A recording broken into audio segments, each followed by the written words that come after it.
have no concern about that. If it's uncomfortable for him, he shouldn't have been involved in overseeing this, which is what it appears to us has happened. There's a lot of allegations on the table. Our job is to go and follow each of those trails and to find out the truth. So those are very serious allegations with very serious implications, but we're going to have very serious people working on it, and we will get the answers. And earlier today, the Department of Justice confirmed that it received Director of National Intelligence Tulsi Gabbard's criminal referral on bombshell claims that members of the Obama administration, quote, manufactured the Russia collusion hoax after she released documents on Friday. We had her on Friday night that reportedly show overwhelming evidence that Obama and his national security team laid the groundwork for the entire Russia collusion hoax. Now, here now with the latest, former White House Chief of Staff Mark Meadows and House Judiciary Committee Chairman Jim Jordan. This means a lot to all three of us. I probably annoyed the two of you more than any two people on earth for 3 long years trying to get information about the truth on that story. It turns out our ensemble cast, and I won't mention everybody, but John Solomon and Greg Jarrett and Sarah Carter and others, we all got it right. There were a very small number of people that wanted to get it right. You two were leading the effort. Here we are. Mark Meadows, what does this mean?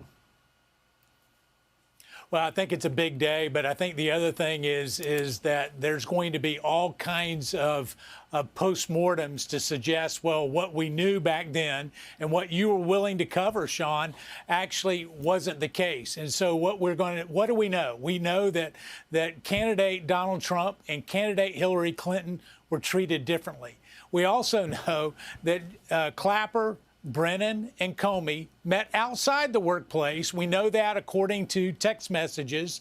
And we also know that in August of 2016, they were actually meeting at the White House. And so does this come as a surprise to Jim, you, or me? No, not at all. But here's what should be told tonight is they need to go after all the people that they shared in the legacy media that covered this up, including Adam Schiff. That's a great point. Jim Jordan, I'll go to you.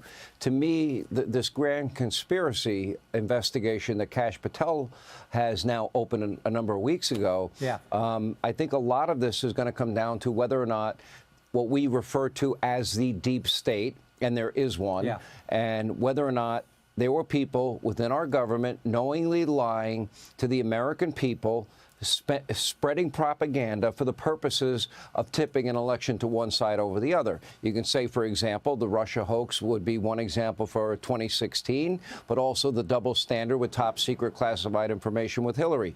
Or, of course, the Russian disinformation dossier that Hillary Clinton paid for. Then you go to 2020, the laptop from hell, 51 former intel agents that knew nothing about that laptop.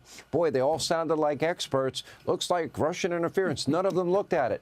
And then you could take it through lawfare in 2024.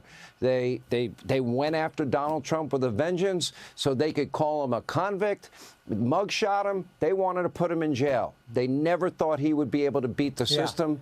But this is a 10-year period of time that we're talking about here. Right. And it all started back in 2016. And it wasn't just to keep him from winning the election in 2016.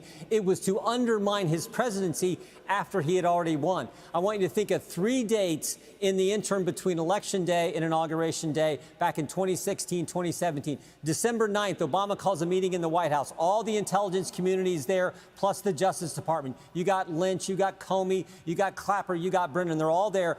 Obama says, we're not going to go with the intelligence community assessment. We're going to put that on hold. And they put together a new one.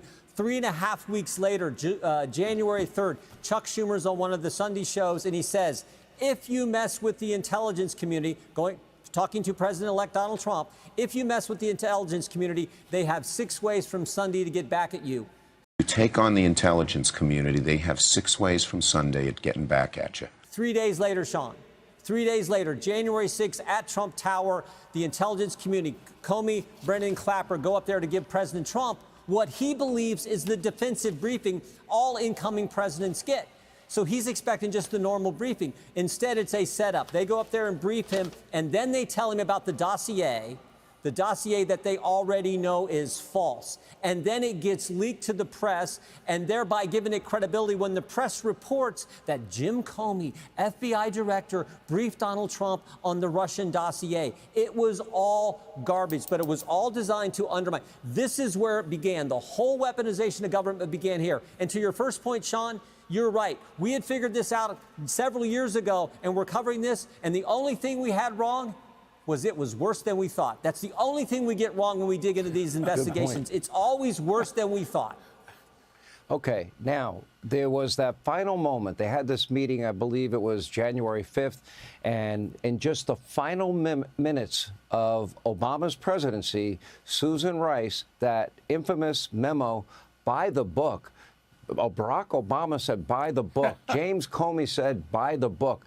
Why would you write that weeks after a meeting, only, 2 minutes before Donald Trump's inaugurated? Mark Meadows.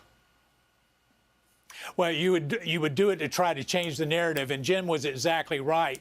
They had spent the preceding days actually leaking to the press so that the press could write a story to actually create suspicion, and in doing so, they created the very story that supposedly they were giving a defensive briefing to the president about. Listen, they knew it would last. They're the best leakers in Washington, D.C., and then when they leak, they investigate their own leaks. Yeah. And so this is what has got to stop, and hopefully it will.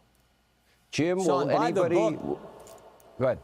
Well, I was just going to say, by the book was just a CYA. That's all they were doing. Everyone understands that. But what they did was a template, because 3 weeks after they go up and try to set up President Trump on January 6, 2017, 3 weeks later, they were successful with General Flynn.